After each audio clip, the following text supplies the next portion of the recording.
It is estimated that around 1 in 10 school children are dyslexic. That's an average of 3 students per classroom. If not supported appropriately, dyslexic pupils cannot learn effectively, leading to frustration and failure. So are there simple techniques you can use to work effectively with dyslexic students?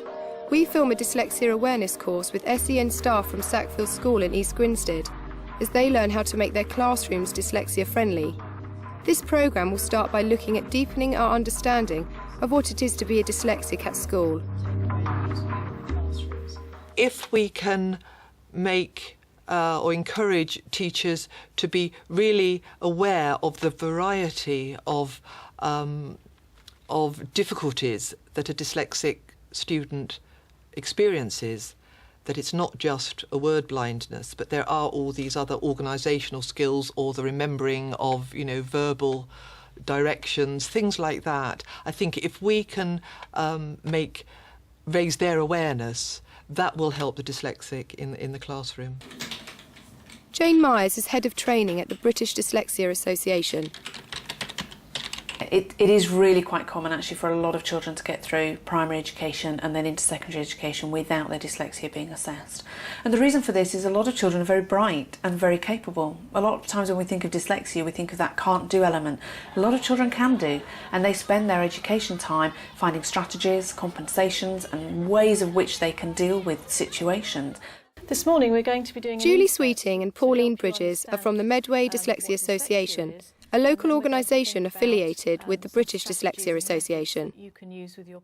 Magnetic resonance imaging scans show us that dyslexic brains use different areas or a different amount of brain to do activities such as reading and spelling.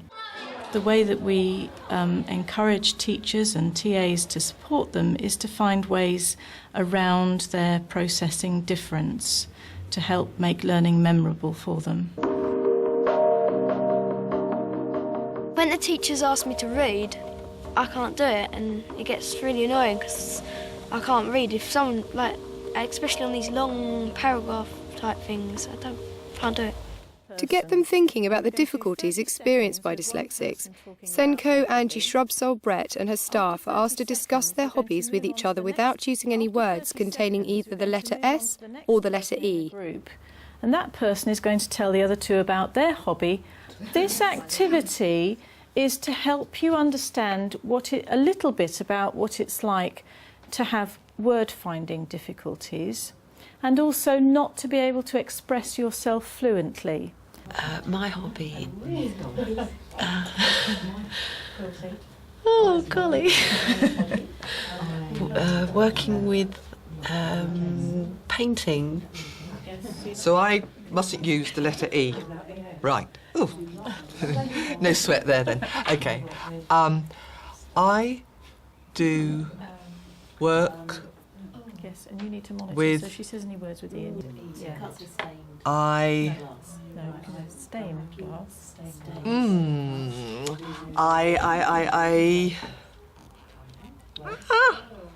I make many different I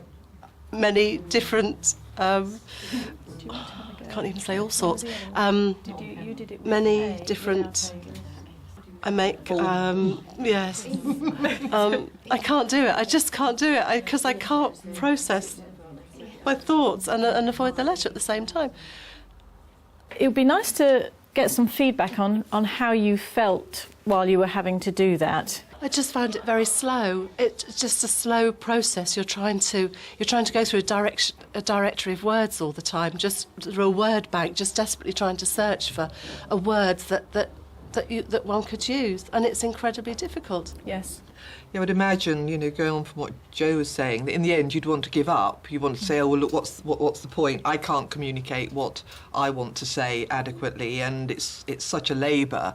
So, I'll just clam up. So you can imagine that for an adolescent pupil, it must be quite hard for them to stand up in front of their peers and talk if they're unsure about what's going to come out and whether they can find the right words. Biggest nightmare for any dyslexic child is to be put on the spot and asked to do something that they know they're not very good at. There's a lot of competition in classrooms, as we know, and peer pressure. So to suddenly be asked to read something out loud just sends a lot of dyslexic children over the edge in a lot of senses. Sounds very extreme, but people will avoid that to the nth degree.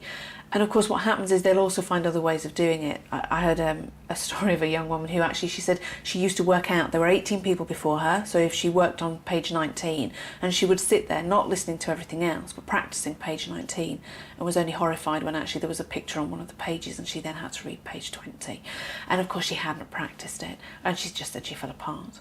And it's just that whole kind of being put under pressure, the expectation. Hopefully I will become more observant to children and maybe think more about if a child is avoiding a situation, that it might have other implications and it could be down to dyslexic problems. Like sometimes when you got to copy your homework off the board and everyone around you finishes like much quicker than you, and you feel a bit slow. You know.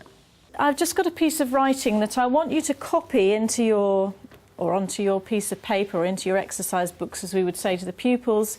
And I'm going to give you 5 minutes to write this paragraph up. So you'll need to work quite quickly and do it as fast as you can. Because the only problem is that this text is in Greek. The hardest thing I'm finding is that you've got to look up for each character. You can't take a whole word down because they just don't make sense at all. What I really want you to get out of this is the fact that copying from a blackboard or a whiteboard or anything that's on a wall is actually a hard thing for some dyslexics to do. It can't do much for your self-esteem. No. You can see why some students ask you to write for them, can't you? What will you write that for me, miss? Because I can't. Or won't let other people see their... Yeah, that's the other thing they do, isn't it? Yeah, look at mine, I've done it. Yes. You would want to just give up, really, and... It's just so incredibly slow, though. Yeah. I've probably done about 10 words in roughly a minute. Yes. I'll copy it from someone else later. Just you were told that there was only 5 minutes, so you were anxious from the start. You weren't going to make it to the end. Yes, yes. Before the time limit. You can see where the behaviour comes in, where I'm not going to do it, and just pen down, not going to bother, not going to try. So we often get issues with lack of self-esteem coming from failure in activities within the classroom. Having time pressure put on them can have a huge impact, and that can cause a lot of stress, a lot of anxiety, which can actually lead to a lot of what appears to be poor behaviour, because one way of actually getting out of doing something is to act up, if you like, and to take yourself away and exclude yourself from the situation. Being put under pressure on time, not only for example for reading in public or whatever, but also for writing. If you have to do exams or assessments, and of course we now assess our children right through education, and you're given a set amount of time to write something, for a lot of dyslexic children there just isn't the capacity to write in that kind of time frame. One thing that I've specifically picked up on today, I think that I will hopefully take back to the classroom with me, is hopefully giving students more time to process information, to read, not to rush them, to give them more time. If we're reading a story or something, I'll forget the start, and when we go back to the start and we ask them questions, it's like, can't do it. Reading is one of the most difficult One of the biggest challenges for a dyslexic pupil at secondary school is the amount of reading they have to do, but there are strategies that can be used to help with this, including differentiating reading tasks to make them more accessible to the dyslexic student. The task you have here is that you have to read Act 1, Scene 4 of Macbeth, and then you've got some questions on the bottom of your sheet, and you have to read the questions and then find the answers in the text.